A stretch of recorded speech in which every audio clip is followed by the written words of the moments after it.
it's Shar. Today is October 21st. I'm driving home. I had dinner with a girlfriend. Actually, my girlfriend who's an attorney and another girlfriend who's an attorney. It's really helpful to have smarter friends. That whole Jim Rohn's thing about being the average of your five, I must be a lot of fun to be around because I have very smart friends and I'm very lucky to have that.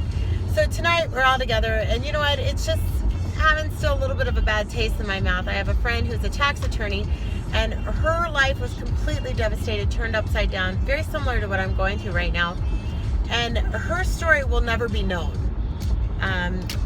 She used the animosity, and I don't want to put animosity because that's almost a bad word or a bad way to put a spin on this, but she used the energy from her abuser to fuel her to go get her associate's degree that led to her bachelor's degree that led to her master's degree that led to her doctorate degree, and she's now got her law license and she's able to help a lot of people.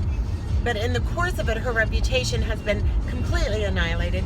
The relationship between her and her children have been decimated because her ex was able to use systemic abuse against her and take custody of her children. And this is a few years ago. So hearing her and still seeing the pain and the passion in her voice, as she turned that energy around to empower her to be at a better place. It's 10 years later. There's still some emotion. There's a lot of emotion there.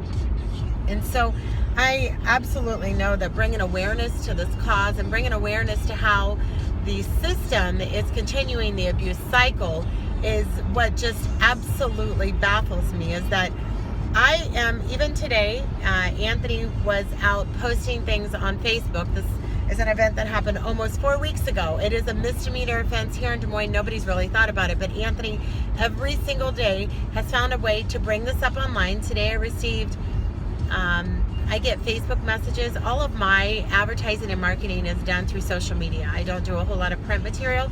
So my social media coverage is very thorough, and I have people who follow up with me, and they're being very polite and nice, talking about how they saw an article that was not very flattering to me, and they'll try to share the link with me. I'm very blessed in how many people I have out there watching out for me, but nonetheless, this gets sent to me, and it's just very upsetting how still on the 25th day now, he is able to find a way. He knows the system well enough to know within the realms that he can work in. Now, I can prove that he's got a Facebook page that has assaulted my broker's page. He has caused a lot of havoc in my life with this certain Facebook page. And the moment my broker filed a harassment complaint against this person, gave them Anthony's name, and the police followed up with Anthony, he then went on to that Facebook page, changed things around a little bit, because he had, when you have a narcissist that is in this kind of condition, they have a grandiosos where they're orchestrating everything and everybody is kind of their puppet. Well, one of the pictures he had put on this Facebook page was him laying in bed. And I was able to download the picture. I lightened it up, and I've laid next to him, so I know what his face looks like. And that picture was deleted, and then his comments on the Facebook page from my broker was deleted, and this profile has no friends, has a picture. It had his face, but it changed it to another one. The background picture was a celebration the day I was arrested, and it shows premeditation because he opened the account or put the pictures on the account September 7th, and he had his no contact long before that. So the next day after the detective called him, the profile's been deleted altogether. So I actually was lucky enough to catch time-stamped screenshots of when he was doing these changes, and that's still not enough for me to prove a no contact order. So let's see the series of timelines here. He's reached out to an agent that I mentored, and he knew it. He called my ex-husband, which there's no cross there at all. There would be no reason why. I have a very noticeable last name though, and he's easy to find. And the hundreds upon hundreds of social media links, taunts. This doesn't even touch the text messages that I'm getting now. This article is distributed throughout the world under the name of Charlotte, not Char, and the Char is what I go by locally. And I have been getting text messages from a spoof number. Now, I've never had anything like that happen to me before meeting this person, whom, by the way, I only dated 90 days. Not even 90 days. So, I mean, this person was in my life for 90 days and could create this kind of havoc. And I still am not in a position where somebody will go file a harassment or that he has violated his no contact. And get this is the really funny part. My attorney doesn't want to file any charges about violating the no contact because it could be seen as being in retaliation for the false charges that are brought against me. So isn't this just a beautiful use of the systemic abuse that's going on? Very, very hard time right now. It's still incredibly hard. Today is October 21st. My arraignment is November 10th. Now, during the arraignment process, you and I both know if this goes through arraignment, it will get all over the news again. And he will make sure with that headline that the news is there. And what little business I might be able to go and get right now to be able to sustain my family, because I still have minors living at home. I still have children. I have a child at college. All of that is going to be pulled out from underneath me if this ends up going to arraignment, because if this is all over the press again, I'm not going to be able to, well, I don't want to say I'm not able to. I'm having a hard time right now. I still have no business. Nothing has happened since this has all happened to me 25 days ago. I don't have any other listings. My builder quit me. And I usually had about 8 to 12 listings at a time. And at any given month, I would close 5 to 10 transactions. And since this has all happened 3 weeks ago, I have 1 transaction that I've been able to write. Now, I do have some things in the hopper that I'm working on because my head's back in the game. I've got movers scheduled to come and move my personal residence on Monday because that's when the Wi-Fi will be hooked up at our new residence. I don't want to go without the Wi-Fi.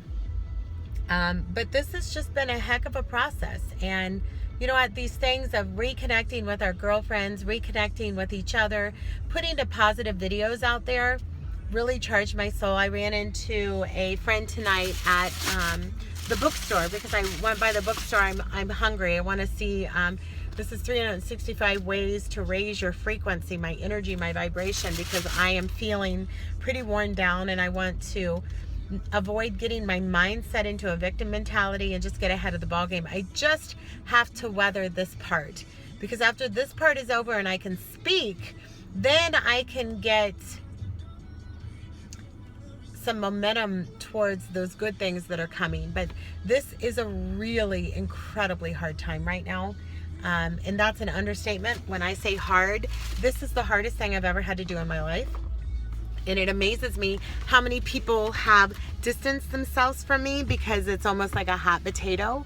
I'm putting my shoes on because I'm at the grocery store getting ready to go in. And this is, you know, if you are watching this later, years later, if you're watching this, who knows where you're watching this, I just want you to know that if you have a family member or a loved one who is going through a similar situation right now, the things that they need is, I just need somebody to listen. And I might be saying the same thing 10 different times, because right now, while my mindset and my wiring is incredibly positive, I know that this is going to turn around and it's going to turn into me coaching and speaking and being on stage and spreading the word, not just on domestic violence, but how staying motivated, how to unprogram dysfunctional things that might have happened to you earlier in life, how to overcome any adversity that comes your way.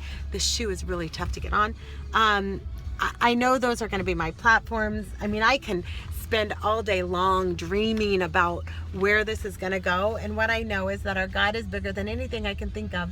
And I know that He's got this all taken care of. That peace in my stomach and my belly and my gut and my Holy Spirit is absolutely solid. But going through the process, you still have emotions. You still have feelings that you have to allow to flow through you. You don't have to let them stick, but you have to allow them to flow through you. And as you're allowing them to flow through you, this is incredibly difficult. Incredibly difficult. And every single, you know, typically when you're in this stage where there's a systemic abuse, this is somebody who knows how to use the system. And so they're not just going to affect one area of your life. They are out to devastate all areas of your life, because this is 25 days later and my abuser is still attacking me. He's still bringing things out. He's still reposting things daily against me. And this gentleman, so these no contact order and the initial, he was arrested for public intoxication. Now, he could have been arrested for domestic violence that night, but not knowing that it would go this far, you just kind of let things slide. And as long as, you know, that night, what I was thinking, as long as he's not in my house and the police tell him not to come back, that would be enough. And that would be enough for most normal people. But when you are dealing with somebody who is a systemic abuser, or somebody who has got a long history of knowing how to work the system and abuse people, they know that they still get a few more. I mean, look at my abuser. I have the no contact order. He filed a false report against me, and he's still abusing me daily without hesitation. So all of his rationale is completely illogical with what a normal law-abiding citizen would do. And he knows the gray areas because this isn't his first time. And most people that are going to be using the systemic abuse, it's not their first time, because they know how the system works and they know how to use it against their victim. Now, that's where I mean, my part is that I've never been in trouble. I've never been affiliated with anything like this, so I don't know the system and I don't know how it works. So things like when a police officer calls you, and we all have been raised to respect authority and that the truth will set you free, what I now know is that the truth will eventually set me free, but there's another word in there, and that word eventually is the word that we weren't taught growing up.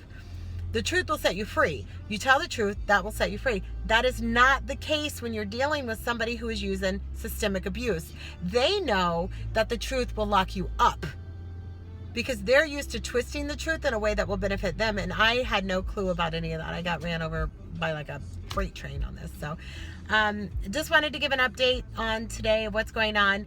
My base of where I'm feeling is still very powerful, staying positive. A lot of it has to do with what I'm surrounding myself with. I only surround myself with people who are lifting me, who believe in me, who are building me. I'm only doing activities that feed my soul. I'm making sure that I'm getting plenty of rest, that I'm doing my self-care, that I'm doing a little bit of spoiling. If you don't have the money to do a massage or get your nails done or anything like that, then you just have to make sure that you treat yourself to maybe a walk in a park, that you're taking an extra long bath, that maybe you're getting the kids over to a friend's house so that you get a night off, because the self-care is incredibly important for you to be able to sustain this kind of marathon. And I did make, I don't know if I said last night, but I'll say tonight, I did make the decision that, you know, as soon as the charges are dismissed, I'm done. And what I mean by that is that I'm not going to be pursuing any kind of civil actions against anybody, or I already know that my abuser will not have any charges against him. My 17-year-old daughter could press charges against him, because what he's accused me of, now he did not make advances to my daughter or anything, but the pictures that I've been accused, one of the pictures that I've been accused of sending, he actually sent to my children. So my daughter could file a similar charge against him. But the last thing I want is my daughter, A, to be in a room with this guy ever again, and B, I don't want her to have to go through this court experience. They're going through enough trauma, because I have a daughter who has missed having her mom at all of her senior events so far, and that's not normal. I've been at every event that she's ever been to. So not only is he systemically abusing me, but now my children are affected by this, and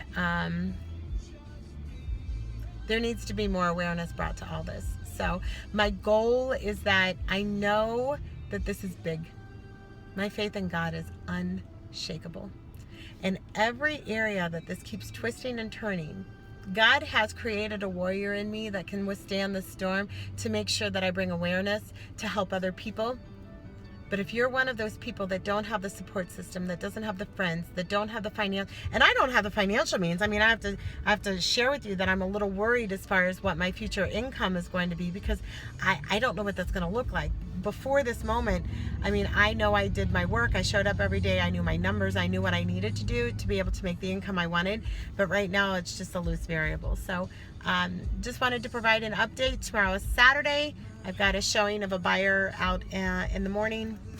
And then I'm going to go to farmer's market, which is one of my favorite memories with my babies. And maybe they'll go with me. So what I would love to ask you, and when I say you have to understand that you're probably going to get this message long after I'm done with my storm. I want you to know right now, today,